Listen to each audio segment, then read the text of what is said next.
Hey everyone, welcome back to my channel. Today I'm going to show you how to create a milestone within your ClickUp list or ClickUp board, or however you want to have this in your hierarchy of your ClickUp org. So first thing we need to do is create the task. So there's a couple of different ways that you can do this. You could do this through a keybind. There's one little spot right there. There's another spot right here. My personal favorite is just to do it at the very bottom, just to list it out, and then you can organize later. So here I am going to say milestone 1. All right, and now to change it, there's a couple different things you do. This is going to first show as a task, but now let's go ahead and create a milestone. You can either do it here as a bulk way to create a milestone or not. So I'm going to set the task type, change this over to milestone.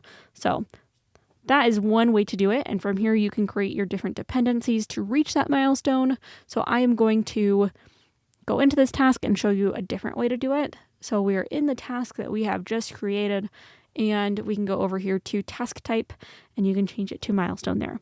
It changes a little bit of the UI to where you can say, hey, we have the task as the circle, and the sideways square is the milestone. But that is a couple different ways to create a milestone within your ClickUp. Hopefully you found this video helpful. If you did, be sure to give it a like, subscribe. You can check out more ClickUp tutorials in the link in the description box down below.